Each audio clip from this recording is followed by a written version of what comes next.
ভারতে বসেই দলের ব্যর্থতা দেখলেন শেখ হাসিনা। আবারও ডাহা ফেল শেখ হাসিনার আওয়ামী লীগের। তাহলে কি সত্যি একেবারে বাংলাদেশের মানুষের মন থেকে উঠে যাচ্ছে আওয়ামী লীগ? বাংলাদেশে আওয়ামী লীগের ডাকা লকডাউন ব্যর্থ বললেই চলে। ভোটের আগে অন্তর্বর্তী সরকার যেন কিছুটা হলেও মন জয় করে নিলেন। ৭১-এর স্বাধীনতা অর্জনকারী দল দিনে দিনে বাংলাদেশ থেকে নিশ্চিহ্ন হতে বসেছে। বাংলাদেশের নির্বাচনে আওয়ামী লীগ নিষিদ্ধ, দেশে নেই দলের নেত্রী, তবুও কর্মী সমর্থকরা নিজেদের দলকে জাগিয়ে তুলতে চেয়েছিলেন। বলা যেতে পারে ইউনূস যেন তা পুরোপুরি রুখে দিলেন। বাংলাদেশের রাজধানী ঢাকায় আওয়ামী লীগের লকডাউন কর্মসূচি ঠেকাতে কোমর বেঁধে নেমেছিলেন মোহাম্মদ ইউনূসের প্রশাসন। বলা যেতে পারে বাংলাদেশের অন্তর্বর্তী সরকার কিছুটা হলেও সফল হয়েছেন। ক্ষমতাচ্যুত প্রধানমন্ত্রী শেখ হাসিনা সহ ৩ জনের বিরুদ্ধে জুলাই আন্দোলনের সময় সংগঠিত মানবতা বিরোধী অপরাধ দায়ের করা মামলার রায়ের তারিখ ঘোষণা করার দিন ধার্য হলে আওয়ামী লীগ ঢাকা লকডাউনের ডাক দেয়। ওই কর্মসূচিকে কেন্দ্র করে গত কয়েকদিন যাবৎ ঢাকা ও আশেপাশের এলাকায় যানবাহন, অগ্নিসংযোগ ও ককটেল বিস্ফোরণের ঘটনায় সতর্ক ছিলেন আইন শৃঙ্খলা বাহিনী। বৃহস্পতিবার সকাল থেকে ঢাকা শহরে ব্যাপক সংখ্যক আইন শৃঙ্খলা বাহিনীর সদস্যদের উপস্থিতি ছিল এবং বিভিন্ন স্থানে সাধারণ মানুষকে তল্লাশি চালানো হয়েছে।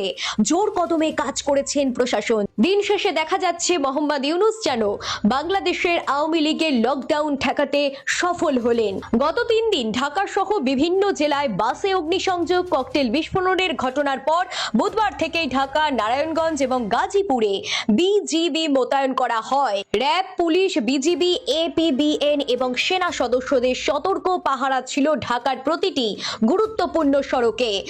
কোনো জায়গায় দেখা গেছে আওয়ামী লীগের লকডাউন কর্মসূচিকে রুখে দিয়েছেন বিরোধীরাও। আওয়ামী লীগের ঘোষিত লকডাউন কর্মসূচির বিরুদ্ধে রংপুরে বিক্ষোভ মিছিল করেছেন ইসলামী ছাত্র শিবির, কারমাইকেল কলেজ শাখার নেতা কর্মীরা। এতদিন ধরে আওয়ামী লীগ দাবি করে এসেছে বাংলাদেশে এখনো শেখ হাসিনার প্রয়োজনীয়তা নাকি রয়েছে।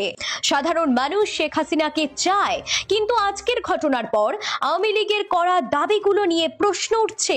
তাহলে কি সত্যি ৭১-এর স্বাধীনতা অর্জনকারী দল দিনে দিনে বাংলাদেশ থেকে নিশ্চিহ্ন হয়ে যেতে বসেছে?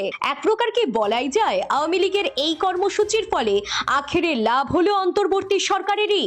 কারণ তিনি দেখিয়ে দিলেন এবং বুঝিয়ে দিলেন প্রশাসন সচল। আবার এটাও প্রমাণ হলো শেখ হাসিনার দলের জনপ্রিয়তা অনেকাংশেই কমেছে।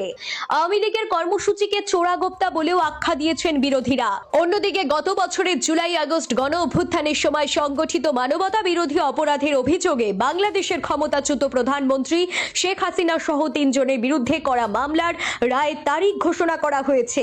বিচারপতি মোহাম্মদ গোলাম মুর্তাজা মজুমদারের নেতৃত্বাধীন ৩ সদস্যের আন্তর্জাতিক অপরাধ ট্রাইব্যুনাল ১ এই তারিখ ঘোষণা করেছেন। আগামী ১৭ নভেম্বর রায় ঘোষণা করা হবে বলে জানিয়েছে আদালত।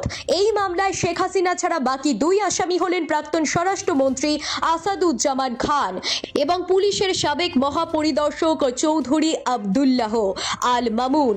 আজকের ঘটনার পর শেখ হাসিনার জনপ্রিয়তা এবং অস্তিত্ব বাংলাদেশে আদৌ কতটা টিকে থাকবে তা নিয়ে প্রশ্ন